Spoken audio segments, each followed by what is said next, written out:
For this episode, I want to talk about another Scott Galloway concept, a Professor G episode. And he says virtual reality is here, but it's not happening in the eyes, it's happening in the ears. He says, if you think about it, that's what podcasts are. We're able to experience real reality with some augmented version of reality because we're hearing a story, we're learning something while we're doing something else. And that's a powerful concept, which reminds me like why I didn't even want to do podcasts to begin with. So I want to tell you that story. Okay, actually, I don't want to do media at all. I know it's really weird. You're listening to this, you're seeing me everywhere, and you're like, what? That guy doesn't want to do that? How could that be? That's so inconsistent with the way that you're acting today.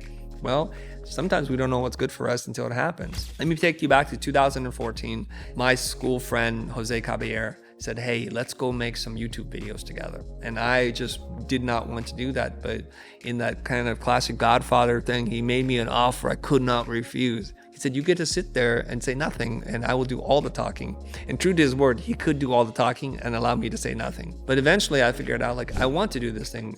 I can be good at this thing if I work at it. And so we're humming along. The channel's not exploding by any stretch of the imagination, but we're starting to build a small audience. And the audience who shows up says, you know what, Chris, I can't watch a YouTube video. Can you make a podcast version of this? And I resisted for a long time. I was thinking, why do you want to give us more work to do? If it's literally taking the videos, stripping out the audio and dumping it on a podcast, why would I do that? Why would anyone care? And oftentimes what we're doing is we're presenting visual materials, and I'm not going to describe it because the YouTube audience will think, what an idiot, we can see with our eyes. Don't do the see-say thing. But you know what I didn't realize, and it's humbling to think about it, is there are a lot of people who have technological issues, who don't have fast internet. And so there are people all over the world, like say in the Philippines, they would go to the library, they would download the episode, and then they can listen to it. But YouTube doesn't allow you to do that. At that time, it didn't allow you to do that. So it's an important concept. So, okay, fine. We'll do the minimum viable product, which is to just quickly translate YouTube episodes into podcasts. And we do that. And we don't do that for very long before I realize, wait a minute, this is a completely different medium. It's an audio only experience, and it's really, really intimate. People are having your voice quite literally in their head, between their ears, you exist. And the relationship that you have with someone on a podcast is vastly different than the one that you have with them on YouTube. They're seeking you out, and they're sharing a little bit of their reality with you. And this is a powerful thing. I want to drive this point home. I want to ask you this question because I did this for a period of time in my life. There was a period of time in my life when I wanted to do public speaking because I wanted to practice, I wanted to teach, I wanted to build an audience.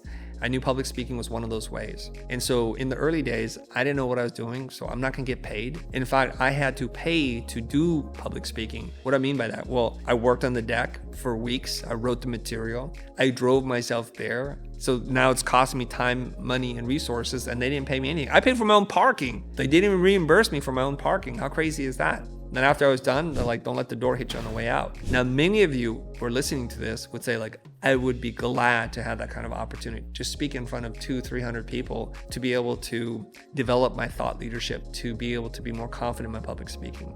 And we do. And I know people who are on the speaking circuit who have now taken a plane, stayed in a hotel, all at their own cost so that they can be in front of 200 or 300 people. They would do that. That's not even to take into consideration the days and weeks of preparation for that talk to deliver it, and the refinement that it takes and everything else that goes into it. Why am I bringing this up?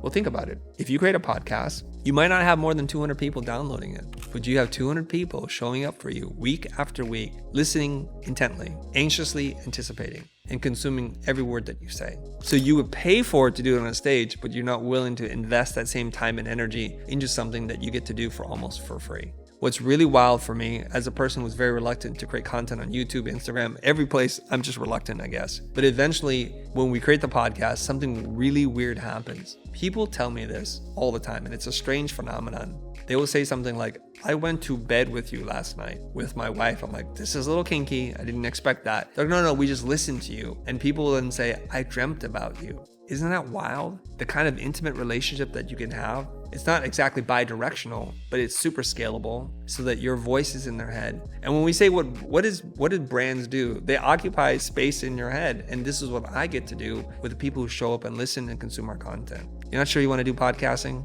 Think again. By the way, I love doing podcasts now. I actually look forward to it. And if you're enjoying this and you appreciate what we're doing, I'd just like to ask you for one thing. Can you do me a favor and leave us a review on Apple Podcasts? It would mean the world to me.